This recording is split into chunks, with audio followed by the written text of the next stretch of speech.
Good morning to all. आप सभी को आरपीसीएस नर्सिंग क्लासेस में स्वागत है। ठीक है, तो आज हमारा जो टॉपिक है वो न्यूबॉर्न केयर है। ध्यान दीजिएगा कि न्यूबॉर्न क्या है, कि न्यूबॉर्न जो इसमें हम लोग जो बच्चा जन्म होता है तो जन्म होने के तुरंत बाद हम लोग उसको क्या करने की जरूरत होती है, केयर करने की जरूरत होती है। जब हम बच्चा को हम लोग केयर करते हैं तो उस केयर करते दौरान हमें ये चीज को ध्यान में देने की जरूरत है कि बच्चे में क्या क्या चीज आवश्यक है, क्योंकि अगर हम बच्चों को ध्यान नहीं देंगे तो अनेकों प्रकार का उसको दिक्कत का सामना करना पड़ सकता है। क्योंकि उस समय जैसे ही बच्चा जन्म लेता है तो पूरी तरह से उसकी पूरी ऑर्गन, पूरे सेल्स, पूरे टिश्यू, पूरे मतलब ये पूरी तरह से क्या नहीं होता है, मेच्योर नहीं होता है। जब ये मेच्योर नहीं होता है तो वो कंट्रोल नहीं कर पाता है। तो ऐसे ही जो है हमारे बॉडी के मेन पार्ट जो हाइपोथैलेमस है वो टेम्परेचर को मेंटेन नहीं कर पाता है। जब वो टेम्परेचर को मेंटेन नहीं करेगा, क्योंकि हाइपोथैलेमस जो होता है वो क्या होता है आपका पूरी तरह से क्या नहीं होता, पता मेच्योर नहीं होता है। और जब हाइपोथैलेमस पूरी तरह से मेच्योर अगर नहीं होगा तो उस कंडीशन में क्या नहीं जो कर पाएगा, वो थर्मो रेगुलेशन नहीं कर पाएगा, यानी बॉडी का टेम्परेचर को रेगुलेट नहीं कर पाएगा। और जब बॉडी का टेम्परेचर वो रेगुलेट अगर नहीं कर पाएगा तो हमें हाइपोथर्मिया में जाने का चांसेस ज्यादा होगा। तो इसलिए हमें इस बात के ऊपर ध्यान देना होगा। दूसरी चीज की हमें दूसरी उसके वाइटल साइन का मॉनिटर करते रहना है, ये चीज भी जानना होगा। जैसे ही बच्चा जन्म लिया उसके बाद उसके बॉडी का असेसमेंट करना, उसके आधार पर केयर करना चाहिए, वो भी जरूरी होगा। माता को ब्रेस्ट फीडिंग कराना होगा, वो भी जरूरी होगा। वैक्सीनेशन, इम्यूनाइजेशन बच्चों को कराना होगा, वो भी जरूरी है। ये सब कुछ जो है क्या होता है, जरूरी होता है। तो हमें करने का मतलब तो इस सभी चीजों को एक साथ करना थोड़ा मुश्किल है, तो इसको दो भागों में बांट दिया जाता है। एक आपका इमीडिएट केयर होता है और दूसरा होता है आपका ट्रांजिशनल केयर होता है। अगर हम इमीडिएट केयर की बात करें तो वो केयर जो तुरंत देना होता है, बच्चे के जन्म के तुरंत बाद देना होता है, उसको इमीडिएट केयर बोलते हैं। और ट्रांजिशनल केयर बच्चे की जन्म के कुछ देर बाद हम देते हैं और वो हमारा एक तरह से रूटीन केयर के रूप में देते हैं, तो उसको हम लोग बोलते हैं ट्रांजिशनल केयर बोलते हैं। तो आइए हम ये सभी चीज के बारे में हम लोग देखते हैं, हमें इसमें क्या क्या चीजें होती है, कैसे कैसे हमें केयर करने की जरूरत होती है। तो आइए हम इसको हम लोग देखने का प्रयास करते हैं। तो आइए न्यूबॉर्न केयर। तो पहले हमारा ये है हमारा डेफिनेशन, ये इंट्रोडक्शन है, इंट्रोडक्शन विद डेफिनेशन कर सकते हैं इसको। जो मिडवाइफ होती है यानी जो नर्स केयर देती है, तो उनको क्या किया जाता है, उनको नॉलेज होना चाहिए। क्योंकि इसलिए नॉलेज थोड़ा होना चाहिए कि क्योंकि वो बच्चा एक इंट्रा यूट्राइन लाइफ से क्या होता है, एक्स्ट्रा यूट्राइन लाइफ में आता है। जब इंट्रा यूट्राइन लाइफ में था उस समय उसके शरीर का जो है अलग तरीका से बनावट था, अलग तरीका से उसकी शारीरिक स्टेबिलिटी थी। लेकिन जैसे ही वो बाहर आएगा तो वातावरण की स्टेबिलिटी के आधार पर उसको चलना पड़ेगा। यही रीजन होता है कि शुरुआत के समय जो है जब यूट्रस के अंदर बच्चा रहता है तो जो उसका जो वेट होता है, उसका जो अपना वेट जो होता है वो 7 दिन तक घटाता है। अपने पूरे बॉडी वेट का 10% क्या कर लेता है, वो घटा लेता है। और उसके बाद का जो समय होता है, उसके बाद वाला जो समय होता है 7 के बाद 8, 9 और 10 अपना वेट को क्या करना होता है, गेन करना शुरू कर लेता है। और 10 दिन तक वो पूरा के पूरा अपना वेट को गेन कर लेता है, जितना कि हमारे उस समय जन्म के समय था। समझ में आया ये चीज है। तो ये क्या होता है कि ट्रांजिशनल पीरियड इसको हम बोल सकते हैं कि जो इंट्रा यूट्राइन लाइफ से क्या होता है वो एक्स्ट्रा यूट्राइन लाइफ में आता है। और जब इंट्रा से एक्स्ट्रा में आएगा तो एक तरह से वो ट्रांजिशनल लाइफ होगा, ठीक है। ट्रांजिशन होता है एक कड़ी से दूसरी कड़ी में आता है। अब आगे देखिए इसमें कि उसको नॉलेज, इसीलिए जो है हर एक तरह की नॉलेज उनको होना चाहिए। और क्योंकि उस समय जो है जितनी भी बच्चे की सिस्टम होती है वो पूरी की पूरी सिस्टम क्या होता है वो अच्छा नहीं होता और गड़बड़ हो जाता है, क्योंकि तुरंत वो क्या होता है वो इंट्रा यूट्राइन से एक्स्ट्रा यूट्राइन लाइफ में आता है। इस तरह का जो प्रोसेस होता है वो उसी को हम लोग बोलते हैं, क्योंकि वो ट्रांजिशन, उसको हम लोग क्या बोलते हैं, ट्रांजिशनल पीरियड बोलते हैं। क्योंकि एक प्रोसेस से दूसरे प्रोसेस में क्या होता है, आया हुआ होता है। इसमें क्या होता है, मिडवाइफ को क्या करना होता है, आपको पता होना चाहिए और शरीर में बच्चे में क्या क्या चेंजेस हो रहा है, क्या क्या चेंजेस आ रहा है, या जन्म के समय क्या क्या कुछ एबनॉर्मलिटी देखने के लिए मिल रहा है, ये सब कुछ जो है उनको देखना होता है। और किस किस समय पर क्या क्या चेंजेस आपको जो है देखने के लिए मिलता है, उसको भी क्या होना चाहिए, पता लगना चाहिए। ठीक है, कोई दिक्कत, कोई कंफ्यूजन नहीं।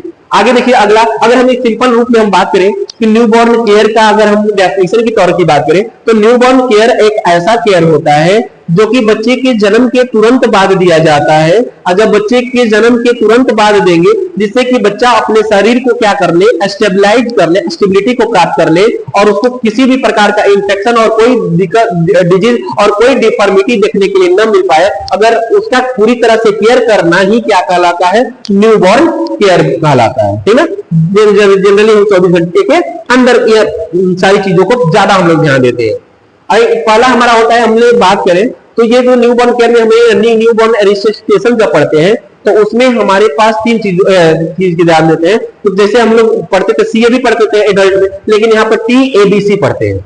टी मतलब होता है टेम्परेचर पहले ध्यान देना होता है, फिर एयरवे, फिर ब्रीथिंग और फिर सर्कुलेशन ध्यान देना होता है, ठीक ना। तो याद है, जैसे ही बच्चा का जन्म हुआ, जन्म होने के तुरंत बाद उसको हम लोग क्या करें, गर्म कपड़े में रखेंगे, फिर उसके बाद सक्शनिंग करके जो ओरल सिक्रीशन को मेंटेन करेंगे। तो इसमें क्या करता है, एमएन चलता है, मतलब पहले माउथ को क्लीन करते हैं, फिर उसके बाद नोज को करते हैं, ठीक ना। क्योंकि माउथ को सिक्रीशन को पहले निकालेंगे, उसके बाद ही हम लोग क्या करते हैं, नाक के सिक्रीशन को बाहर निकालते हैं। तो देखिए हम लोग पहला इसमें पढ़ते हैं, तो हमारा है इंश्योरिंग वार्म। इंश्योरिंग वार्म मतलब बच्चा को क्या करना है, वार्म को इंश्योर कर लेना है कि जो बच्चे के अंदर जो गर्मी है वो मेंटेन रहे।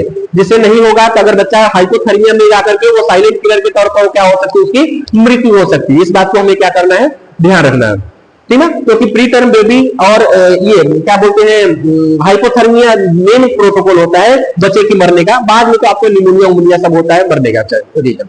उसके बाद अगर बात करें इंश्योरिंग वार्म मतलब है, इसमें सबसे पहला हमारा है क्या कि न्यू बॉर्न जो है, जनरली न्यू बॉर्न का जो अब उसका जो रेगुलेटरी मैकेनिज्म होता है, बॉडी रेगुलेटरी मैकेनिज्म होता है, मशीन होता है, वो इमेच्योर होता है। जो कि उसमें कौन भाई होता है, हाइपोथैलेमस होता है, वो इमेच्योर होता है, ऑर्गन भी इमेच्योर होता है। इसलिए जो हमारे शरीर से हीट की लॉस ज्यादा होने की चांसेस होती है। तो इसलिए एक बच्चे के शरीर से जो हीट की लॉस ज्यादा होगी तो बच्चा हाइपोथर्मिया में जाएगा। तो हमें क्या करने की जरूरत होती है, ये हीट को लॉस होने से क्या करना होता है, बचाना होता है। इसके लिए हमें ध्यान, कुछ पॉइंट है, उस पॉइंट को क्या करना होता है, ध्यान देना होता है।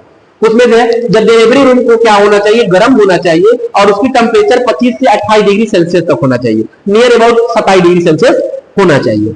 उसके बाद जो है बच्चे जैसा ही बच्चा का जन्म हुआ तुरंत के तुरंत उस बच्चा को क्या करना है, ड्राई करना है। Dry the infant soon after the birth, birth के तुरंत बाद उसको क्या करना है, ड्राई करना है। और साथ साथ जो है उसके जो है वार्म कपड़े से क्या करना है, क्लीन कपड़े से क्या करना है, उसके बॉडी को अच्छे से क्या करना है, आपको क्लीन करना है, समझ में आए। फिर उसके बाद जो है बेबी को रेडिएंट वार्मर के अंदर हम लोग रखेंगे या इंक्यूबेटर के अंदर रखेंगे, जिससे कि उसकी टेम्परेचर क्या हो सके, नॉर्मल मेंटेन रहे।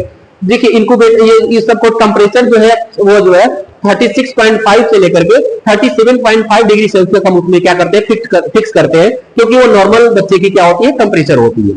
फिर उसके बाद अगर ऐसा नहीं हो पाया, अगर बच्चा का कंडीशन सब कुछ सही है, तो अगर वो घर पर भी जाता है तो उसको हम ये सलाह देंगे कि केएमसी कराने का समय रहेंगे, क्योंकि जब वो केएमसी कराएगा तो बॉडी के माता के शरीर से कांटेक्ट में आएगा तो टेम्परेचर का रेगुलेशन होगा, जो कि उसको हाइपोथर्मिया से क्या किया जा सकता है, बचाया जा सकता है। ये देखिए फिगर आपको जो दिया हुआ है कि बच्चे का असेसमेंट किया गया, सब कुछ देखा गया कि बच्चे में क्या क्या कमियां हैं, क्या क्या नहीं है, और उसके आधार पर क्या किया गया है, केयर दिया गया है, समझ में। ये देखिए यहाँ पर जो कानों की जांच हो रही है, यहाँ हृदय का धड़कन देखा जा रहा है, यहाँ पर जो है उसके इसके लंबर एरिया को असेसमेंट किया जा रहा है।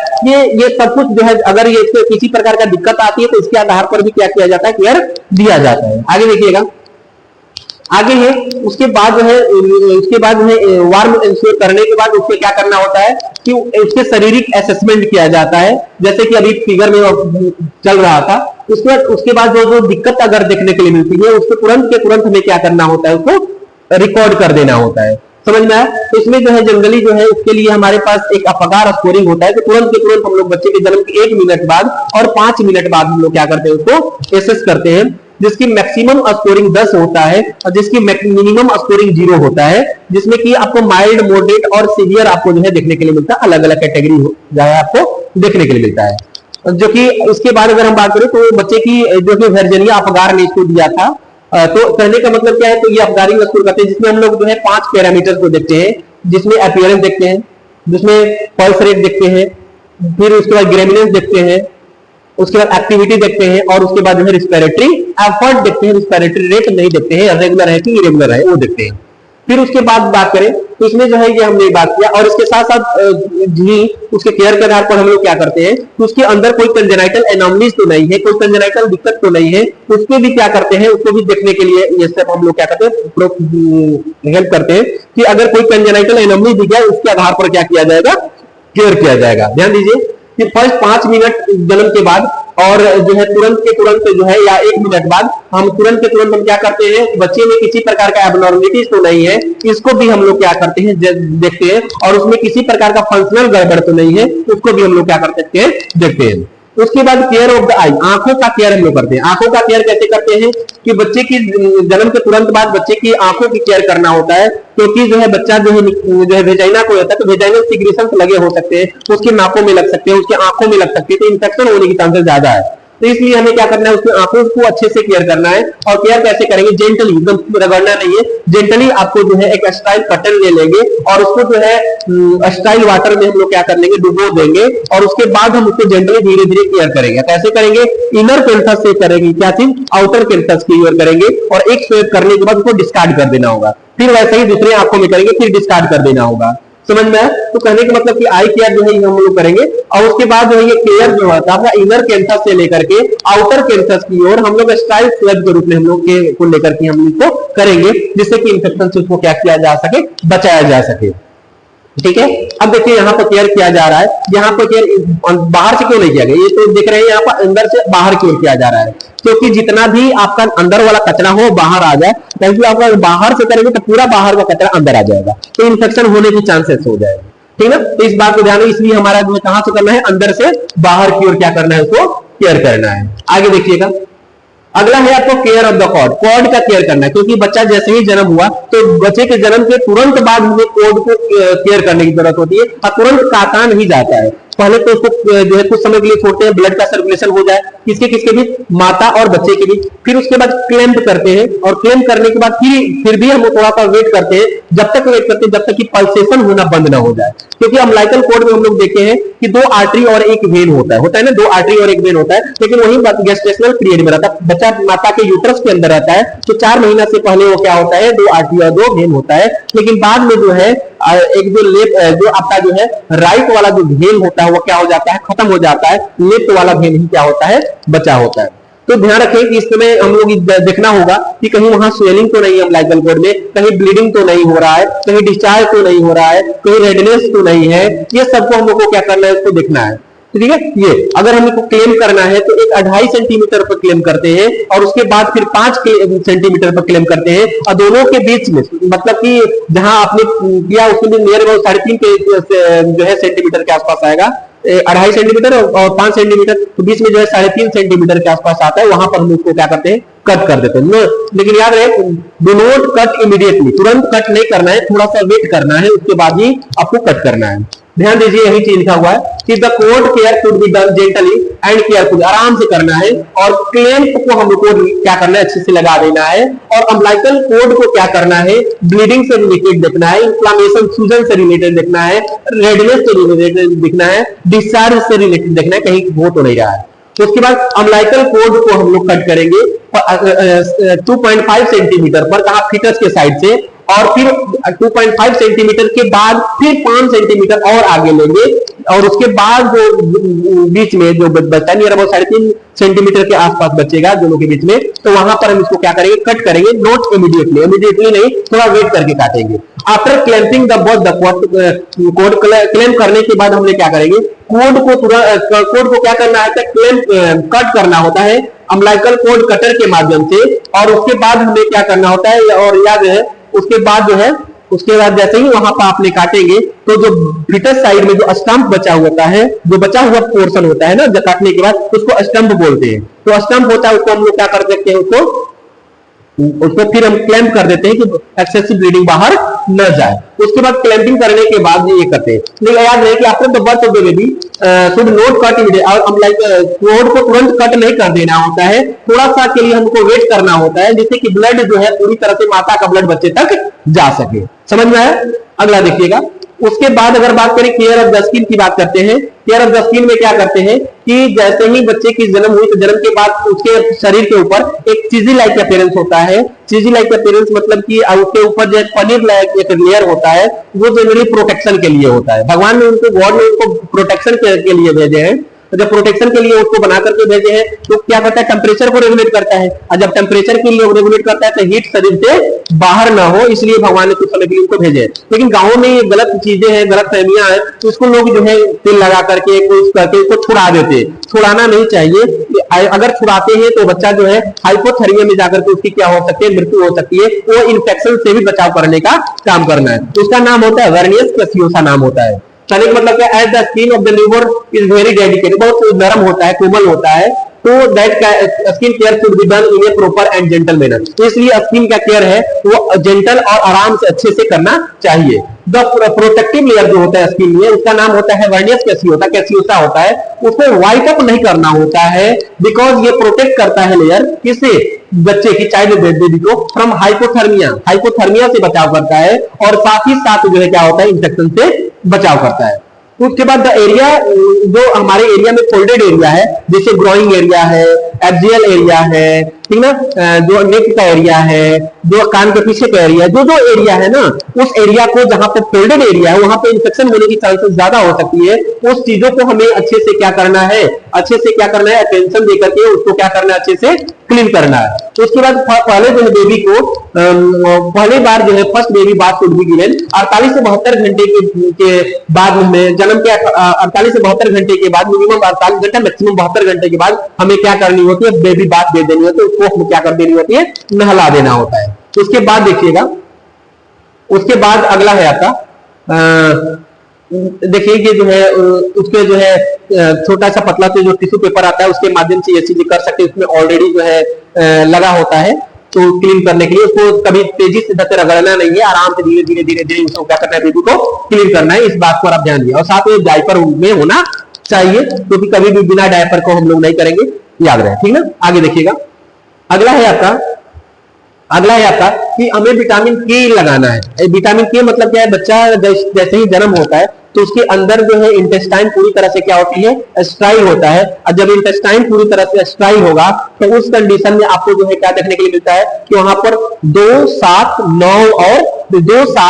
9 और 10 नामक की जो क्लॉटिंग फैक्टर्स होता है वो निर्माण नहीं होता है, जिसके चलते जो है क्या होता है, बच्चों में वो होने की चांसेस क्या होते हैं, बच्चों में ब्लीडिंग होने की चांसेस ज्यादा होता है। इसलिए जन्म के तुरंत बाद हमें क्या होता है कि 1 mg क्या होता है, 1 mg जो है विटामिन के का इंजेक्शन क्या करता है, बच्चों को लगाना होता है। याद रहे कैसे लगाना, आईएम में, और आईएम बच्चों को कहां लगाते हैं भाई, वेंट्रोलेटरालिस में लगाते हैं, यानी सीधा वेंट्रोलेटरालिस यहां बोलते हैं, या हम जो बोल सकते हैं medial lateral aspect of the thigh में लगाते हैं ना, या तो mediolateral thigh of aspect of thigh, दोनों को एक ही बोलते हैं ना, दोनों अलग नहीं है, दोनों एक ही है, याद रहे। तो अब हमें क्या करना है, देखिएगा विटामिन के जो होता है बच्चे के तुरंत जन्म के तुरंत बाद देना होता है, या 24 घंटे के अंदर दे देना चाहिए, जो कि बिकॉज इसलिए दिया जाता है ये ब्लीडिंग करने का चांसेस को क्या करता है, ये कुछ समय ब्लीडिंग होने का चांस ज्यादा होता है, तो इसलिए इसको रोकने का काम किया जाता है। और साथ साथ में क्लोटिंग फैक्टर्स एब्सेंट होता है,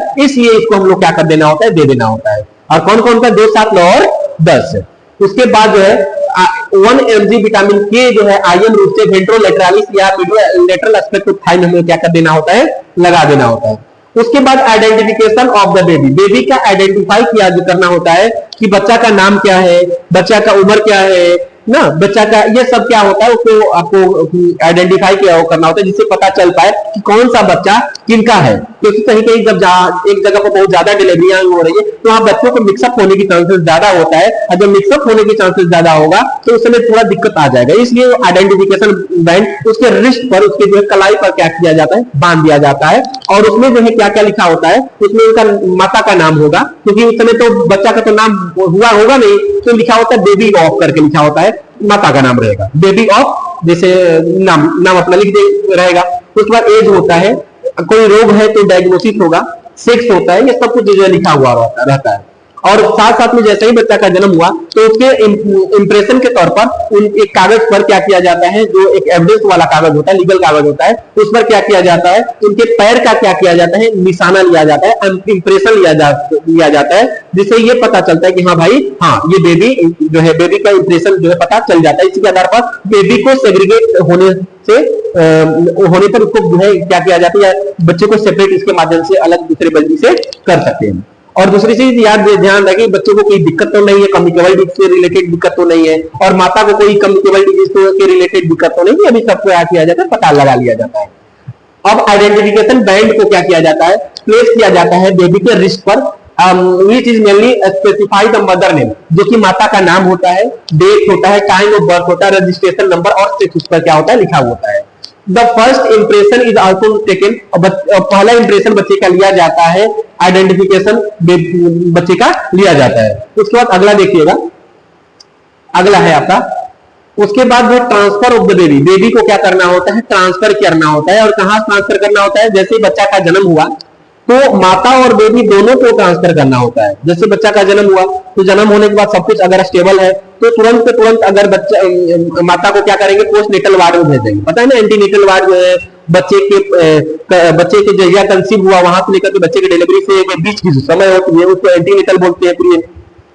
बच्चे के जन्म के समय होती है उसको इंट्रानेटल बोलते हैं। अब बच्चे के जन्म के बाद का और 42 वीक तक यानी परक्यूरियल पीरियड तक का जो समय होता है उसको क्या बोलते हैं, उसको पोस्टनेटल बोलते हैं। तो हमें क्या होता है, अगर बच्चा की कंडीशन अगर ठीक ठाक नहीं है तो उसको एनआईसीयू में भेजना पड़ेगा, न्यूनेटल इंटेंसिव केयर यूनिट में भेजना पड़ेगा। तो इस बात को ध्यान देना होगा। If the baby is healthy और नॉर्मल देन ही और she will be transfer along the mother के साथ to the postnatal ward. If however अगर बच्चा जो है बीमार है, सिक है ना न्यूनेट, तो उसको तुरंत के तुरंत यार कोई डिजीज है, कोई इंफेक्शन है, तो तुरंत के तुरंत हम इसको क्या कर देंगे, एनआईसीयू में भेज देंगे, जिसको बोलते हैं न्यूनेटल इंटेंसिव केयर यूनिट बोलते हैं। उसके बाद आपका होता है लेटर और routine care of the newborn. Later, अब अभी हम लोग जो बात कर रहे थे वो इमीडिएट केयर बात कर रहे थे।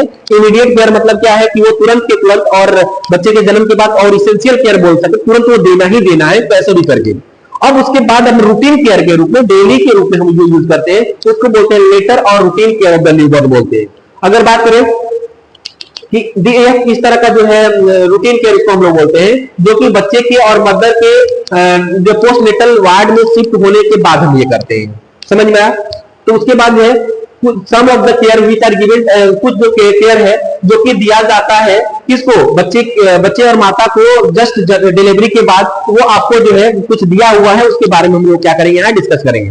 पहला है आपका रूमिंग इन। रूमिंग इन मतलब हुआ कि माता और बच्चे, माता जहां जाएंगी बच्चे को अपने साथ में ले जाएंगे, अपने स्किन टू स्किन कांटेक्ट में करके ले जाएंगे, जिससे क्या होगा, या केएमसी कराते हुए रखेंगी, जिससे क्या होगा कि माता और बच्चे के बीच एक बॉन्डिंग बनी रहेगी। और जैसे ही माता और बच्चे के बीच एक बॉन्डिंग बनेगी तो बच्चे के अंदर और माता के अंदर एक स्ट्रेस जाएगी, और स्ट्रेस, टेंशन और डिप्रेशन से क्या किया जा सकता है, उसको बचाया जा सकता है। जो केएमसी ऑलरेडी हम अपने यूट्यूब चैनल पर डाले हैं, आप लोग वहीं से देख सकते हैं इजीली। फिर उसके बाद अगर हम बात करें रूमिंग इन में, the rooming in have the following advantage. क्या क्या फायदा है भाई? तो पहला ये है कि it have to develop interaction, ये interaction bonding between the child and mother, मतलब माता के बीच और बच्चे के बीच क्या होता है, बॉन्डिंग और साथ साथ इंटरेक्शन बना हुआ होता है। ठीक ना, इस बात को आपको ध्यान रखना है। उसके बाद ये जो है it help to promote early initiation, जितना जल्दी हो सके ब्रेस्ट फीडिंग को क्या किया जाता है, इनिशिएट ये करा देता है। जैसे ही माता और बच्चे के बीच जो कांटेक्ट होगा तो वो क्या होता है कि जो आपका एंटेरियर पिट्यूटरी होता है वहां से प्रोलैक्टिन नामक हार्मोन निकलता है, और जो पोस्टेरियर होता है वहां से ऑक्सीटोसिन हार्मोन निकलेगा। दोनों मिलकर के मिल्क का प्रोडक्शन और मिल्क का इजैकुलेशन करेगा। जो प्रोलैक्टिन जो है प्रोडक्शन करेगा और ऑक्सीटोसिन क्या करेगा, उसका इजैकुलेशन करेगा। मदर रिड्यूसेस देयर फियर, जिससे माता का फियर, एंजाइटी, टेंशन, डिप्रेशन ये सब जो है रूमिंग इन के माध्यम से क्या होता है, कम देखने को मिलता है। अगला है इनिशिएट ब्रेस्ट फीडिंग। और इनिशिएट ब्रेस्ट फीडिंग मतलब क्या है, अब माता का दूध पिलाना है, यानी बच्चे के जन्म के आधे घंटे के अंदर ब्रेस्ट फीडिंग आपको कराना है। और कौन सा ब्रेस्ट फीडिंग कराना है भाई? अगर नॉर्मल डिलीवरी हुआ है तब, ठीक ना। अगर सिजेरियन हुआ है तो 4 घंटे के अंदर कराना है, ठीक है। और कोशिश ये करना है कि बच्चा को कम से कम थोड़ा थोड़ा भी करके, क्यों नहीं, आपको 2 साल तक दूध पिलाते रहिए। और शुरुआत से पहले 3 दिन का, 3 से 4 दिन का जो दूध होता है, जिसको कोलेस्ट्रम होता है, कभी भी उसको क्या नहीं करना है, डिस्कार्ड नहीं करना है, फेंकना नहीं है, क्योंकि इसमें वो चीजें पाई जाती है क्योंकि दुनिया में कोई चीज नहीं पाई जाती। सीधा बात है, कहने का मतलब कोलेस्ट्रम में सब एंटीबॉडीज पाई जाती है। इसमें जो है हर एक प्रकार की न्यूट्रिटिव वैल्यू होती है। इसमें क्या नहीं पाया जाता, इसमें सब कुछ पाया जाता है जो कि येलो कलर का होता है, लेकिन गांव के लोग उसको फेंक देते हैं। ऐसा कभी नहीं करना चाहिए, क्योंकि याद रहे कि जो माता का जो मिल्क होता है उसमें सब एंटीबॉडी पाया जाता है। IgA, IgE, IgD, IgM, IgT ये सब पाया जाता है, लेकिन सबसे ज्यादा IgA पाया जाता है, वो सबसे ज्यादा होता है। तो IgA जनरली हमारे बॉडी का जो सिक्रीशन होते हैं उसमें आईजीए जो है एंटीबॉडी ज्यादा पाया जाता है, मतलब इम्यूनोग्लोबुलिन ए ना, याद है। उसके बाद अगर बात करें इनिशिएशन और याद रखें ब्रेस्ट फीडिंग कराते दौरान हम एक पोजीशन का ज्यादा ध्यान देंगे कि कहीं ब्रेस्ट फीडिंग के दौरान बच्चा क्या नहीं कर पा रहा है, बच्चा का नाक जो है कहीं जो माता के ब्रेस्ट पर ज्यादा टच में तो नहीं, तो उसको सांस लेने में दिक्कत होगा, तो दिक्कत हो जाएगा। और साथ साथ में जब बच्चा दूध पीता है तो उसको देखना रहना है कि बच्चा कहीं सो तो नहीं गया, इसलिए उसके अंदर जो है पैर के नीचे जो स्टिमुलेशन देना रहता है। उसके जैसे ही बच्चा जो है जब तक दूध पिलाएंगे जब तक कि बच्चा ढकार न दे, ढकार देता है इसके मतलब जो है ना हवा अंदर गया, तो उसको जो है पीठ को क्या करेंगे, बफरिंग करेंगे, बर्पिंग करेंगे, इसे करके धीरे धीरे बच्चा को करेंगे ना, तो क्या करेगा कि जो अंदर जो पड़ा हुआ रहेगा हवा उसको क्या कर देगा, ढकार के रूप में बाहर कर देगा। समझ में आया? इस बात को आपको ध्यान रखना है। अब ध्यान दीजिएगा, breast feeding should be initiated as soon as possible और विदिन हाफ एन आवर। अगर नॉर्मल डिलीवरी है तो जितना जल्दी कराना है तो करा लीजिए, नहीं तो आधे घंटे के अंदर क्या करना होता है, ये ब्रेस्ट फीडिंग होना चाहिए। द फर्स्ट और सिजेरियन सेक्शन में 4 घंटे के अंदर। The first breast milk is colostrum होता है, to should be given to the baby as protect, तुरंत से तुरंत देना होता है, क्योंकि जब पहले ब्रेस्ट मिल्क फीडिंग होता है वो 4 दिन तक देना ही होता है बच्चे के, जो आधे घंटे के अंदर जो दे रहे हैं। उसमें क्या होता है, वो इन्फेक्शन और उसमें न्यूट्रिटिव वैल्यू, इम्यूनोलॉजिकल वैल्यू होता है, एंटीबॉडीज पाए जाते हैं, वो बच्चे को अनेकों प्रकार की चीजों से क्या करेंगे, प्रिवेंट करेंगे। सप्लीमेंटेशन के तौर पर जो है बेबी को क्या करना हो, जो चूंकि ये क्या होता है, हमें पैसिव नेचुरल इम्यूनिटी देने का काम करता है। पहले जो अंदर पेट के अंदर यूट्रस के अंदर जब रहता था, यूट्रस के जब अंदर रहता था तो उस समय तो प्लेसेंटा से उसको मिल जाता था ना, लेकिन जैसे ही वो बाहर होता है तो ये इम्यूनिटी उसको कैसे मिलता है, माता के ब्रेस्ट फीडिंग से मिलता है। तो इस बात को ध्यान रखना है। उसके बाद observing early sign and symptom of the disease, और उसके होने के बाद फिर हम तुरंत देखेंगे कि बच्चे में कोई साइन एंड सिम्टम तो उपलब्ध नहीं है। कुछ साइन एंड सिम्टम अभी हम आपको बताएंगे। अगर वो साइन एंड सिम्टम अगर देखने के लिए मिल रहा है तो आपको ये समझ लेना है कि हाँ तुरंत हमें क्या करना होता है, डॉक्टर को दिखाना होता है, हमें थोड़ा सा भी वेट नहीं करना होता है। समझ में आया? अब आगे देखिएगा, फिर उसके बाद ऑब्जर्विंग, उसके बाद देखिए the baby will care in examination should be done, मतलब तुरंत के तुरंत बच्चे की हेड टू एग्जामिनेशन होना चाहिए। और उसके बाद जो है डिस्चार्ज से पहले, तो डिस्चार्ज से पहले नर्सेज अच्छे से उनका असेसमेंट करेंगे और फिर घर जाने के बाद नर्सेज उनको बता देंगे कैसे कैसे आपको क्या क्या केयर देना है और किस किस बातों पर ध्यान देना है। अगर कोई गड़बड़ अगर हो रहा है तो तुरंत के तुरंत आपको फिजिशियन और न्यूरोलॉजिस्ट के पास जाना है और उसको बताना है क्या क्या दिक्कत है। अगला देखिएगा क्या क्या है भाई, क्या क्या दिक्कत है। तो कुछ the following points give about some basic danger of the child that are follow, कुछ डेंजर्स दिए गए, कुछ बातें दी गई है, वो बात को ध्यान दीजिएगा। फेलियर टू पास मिकोनियम, अगर बच्चा मिकोनियम आपको पता है ना, first stool pass by the baby, पहला स्टूल जो बेबी के माध्यम से पास किया गया है उसको बोलते हैं मिकोनियम। जनरली क्या होता है 24 घंटे के अंदर उसको मिकोनियम को क्या होना चाहिए, पास कर देना चाहिए। अगर नहीं करता है 24 घंटे के तक तो हमें तुरंत हमें डॉक्टर से मिलना है। अगर जो है यूरिन को 48 घंटे के अंदर नहीं कर पाया तो तुरंत डॉक्टर से मिलना है। अगर किसी साइड शरीर के किसी भी साइड पर ब्लीडिंग हो रही है तो डॉक्टर से मिलना है। फेलियर टू फीड, अगर बच्चा अच्छे से नहीं ब्रेस्ट फीडिंग कर रहा है तो डॉक्टर से मिलना है। उसके बाद ज्वाइंटिस की कंडीशन है, और ज्वाइंटिस में भी कौन, और 2 तरह का हो सकता है, एक पैथोलॉजिकल ज्वाइंटिस हो सकता है, फिजियोलॉजिकल ज्वाइंटिस हो सकता है। अगर बात करें पैथोलॉजिकल ज्वाइंटिस जो है आपको 24 घंटे से पहले होता है, पैथोलॉजिकल ज्वाइंटिस 24 घंटे के बाद होता है, याद रखिएगा।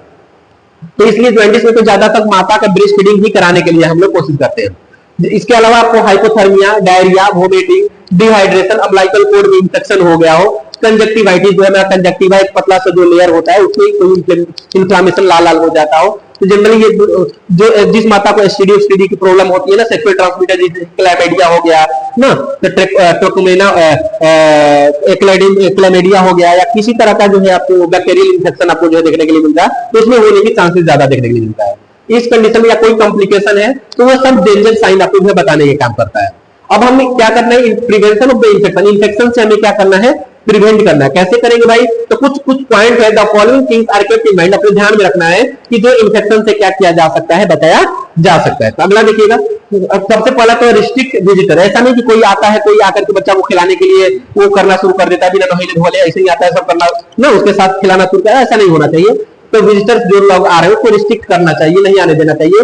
और जब भी आपको जो बच्चों को हैंडल कर रहे हैं, जब कोई उठा रहे हैं, तो उसमें एसेप्टिक टेक्निक यानी कि इंफेक्शन रहित टेक्निक को प्रयोग करना है कि इनमें इंफेक्शन न हो। और जितने भी लोग कंटेक्ट में आ रहे हैं तो उनको इंफेक्शन से फ्री होना चाहिए, अच्छे से नहा करके, अच्छे से कपड़ा पहन करके और अच्छे से सैनिटाइजर या ये चीज का यूज करना है, पीपीई किट का यूज करने के बाद ही करना है, और हाथ को अच्छे से क्या करना है, हैंड वॉशिंग करना है, तभी बेबी को छूना है। उसके बाद जितने भी आर्टिकल्स होता है वो सब के सब आर्टिकल्स को जो बच्चे के यूज करने वाले होते हैं उस आर्टिकल्स को अच्छे से क्लीन करना होता है, और आर्टिकल को क्लीन करने के बाद अगर ये चीजें हो सके तो और क्या कोशिश करना है कि अच्छे से स्टाइल हो जाए, तो स्टाइल आर्टिकल का भी यूज करिए।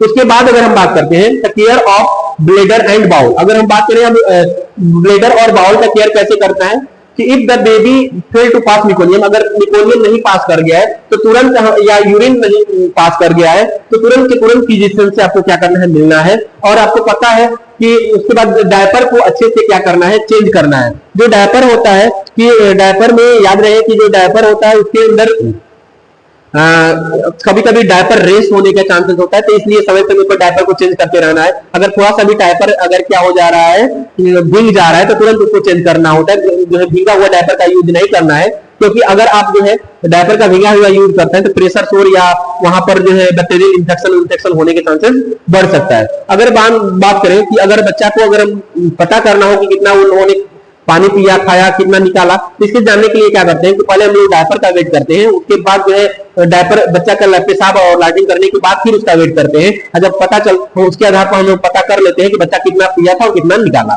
ठीक है, उसका मेजरमेंट करते हैं। तो याद रहे तो डायपर पे पेरिनियम को क्या करना है, पेरिनियम क्या होता है पता है कि जो वेजाइनल एरिया और एनल एरिया के बीच की जो एरिया होती है ना, वेजाइनल एरिया और एनल एरिया के बीच की जो जगह होती है उसको पेरिनियल एरिया बोलते हैं। उसको सबसे ज्यादा क्योंकि वहां पेरिनियल एरिया होने के कारण, एनस होने के कारण वहां इंफेक्शन होने के चांसेस ज्यादा होता है, इसलिए अच्छे से उस जगह को अच्छे से क्लीन करना होगा। The perineal and anal area should be cleaned with mild soap and water, मतलब बहुत ज्यादा सोप एंड वाटर नहीं होना चाहिए, कुछ सोप एंड वाटर होना चाहिए। उसको गर्म गुनगुना पानी करके क्या करना चाहिए, उसको अच्छे से क्या करना चाहिए, क्लीन करना चाहिए, और क्लीन करने के बाद उसको अच्छे से क्या करना चाहिए, ड्राई करना चाहिए। अगला देखिएगा, उसके बाद जो है पेरेनियल हाइजीन को मेंटेन करना है, वही पेरेनियल एरिया को अच्छे से क्लीन करना है। कैसे करेंगे, the perineal hygiene should be maintain to mother and baby to prevent from any infection. और याद है पेरेनियल माता का भी पेरेनियल एरिया को अच्छे से क्या करना है, केयर करना है, और साथ साथ बेबी का भी करना है, क्योंकि इंफेक्शन से बचाव करना है ना।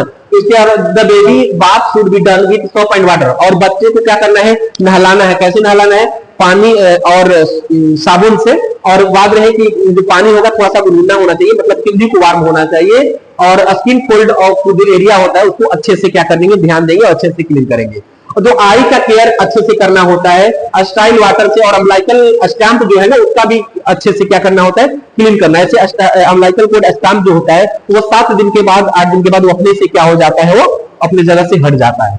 प्रोटेक्टिव कवरिंग जो है हम लोग वर्निश प्रेसियोसा बोलते हैं, उसको कभी भी रब करके क्या नहीं करना है, उसको हटाना नहीं है नहलाते समय। याद रहे बेबी को कभी भी आपको तेल नहीं ज्यादा लगाना है, ये भी बात को याद रखिएगा। और बेबी को जब सर को क्लीन कर रहे हैं तो कभी भी फाउंडेशन को दबाना नहीं है, यही बात रखे। The baby should be always kept in clean and warm towel, और हमेशा बेबी को क्या करना चाहिए, क्लीन स्टाइल और वार्म जो है गर्म टॉवल में ही क्या करना होता है, उसको रखना होता है। और पेरेंटल टीचिंग को और फॉलो अप केयर देना होता है। पेरेंटल टीचिंग मतलब क्या होता है कि अब डिस्चार्ज होगा तो घर पर जाएगा, तो हरदम तो मतलब कि ज्यादा दिन तक तो हॉस्पिटल में रख नहीं पाएंगे, और जब नहीं रख पाएंगे तो उस कंडीशन में हमें क्या करना होगा, पेरेंटल टीचिंग करना होगा। तो इसमें क्या होना, पेरेंट्स को क्या करना होगा, अब उनको कहा जाएगा कि आप अपने बच्चों का ऑब्जर्व करते रहिए, और जो है किसी प्रकार का दिक्कत आ रहा है क्या चीज में, फीडिंग में, और साथ साथ में सोने में कोई दिक्कत आ रहा है, और अगर बच्चा रो रहा है तो या एलिवेशन पैटर्न में दिक्कत हो रहा है तो तुरंत आप क्या करिए, डॉक्टर को मिलिए। और पेरेंट्स को ये भी हम लोग बताएंगे कि बेबी को कैसे होल्ड करना है ब्रेस्ट फीडिंग के दौरान, और कैसे इसको रखना है रूमिंग के दौरान, और साथ साथ में इम्यूनाइजेशन अगर आप करा रहे हैं तो इम्यूनाइजेशन के दौरान इम्यूनाइजेशन कब कब लेना है, किस किस मंथ पर लेना है। शुरुआत के तो 1 साल तक आपको ध्यान ही देना है, और उसके 5 साल तक देना है कि कब कब समय में देखना है, और कोई दिक्कत नहीं है तब पर भी आपको जो है डॉक्टर से विजिट करते रहना है, सलाह लेते रहना है। और इसके साथ साथ जो है जब ब्रेस्ट फीडिंग होगा उस दौरान भी केयर करना है, कम से कम जो है 2 साल तक क्या करते रहिए, आपको उसको ब्रेस्ट फीडिंग कराते रहिए, ठीक है। तो ये आपका जो है पूरा जो है ये पूरा जो है आपका वो था, क्या बोलते हैं, न्यू बॉर्न केयर था। और जो न्यू बॉर्न केयर के दौरान आपने ये सभी चीजें देखा, ये काफी आपके लिए जरूरी है, क्योंकि न्यू बॉर्न केयर अपने आप में इंपॉर्टेंट टॉपिक है हर लोग के लिए, या तो जो जीएनएम सेकेंड ईयर हो, या जीएनएम थर्ड ईयर हो, एएनएम हो, या अगर हम बात करें एएनएम फर्स्ट या सेकंड हो, एमएससी नर्सिंग हो, पीएचडी, सबके लिए बहुत काफी जरूरत होता है, और जो प्रैक्टिस करते हैं हॉस्पिटल में उनके लिए भी ये अच्छा रहता है। तो आप ये आपको ये कैसा लगा ये टॉपिक, आज के लिए इतना ही रखेंगे कि ये कैसा रहा आपका टॉपिक। कोई भी डाउट होगा, कोई क्वेश्चन होगा तो आप कमेंट बॉक्स में जरूर बताइएगा। आज के लिए इतना ही, थैंक यू। ठीक है, चैनल को सब्सक्राइब और लाइक जरूर करिए। Thank you.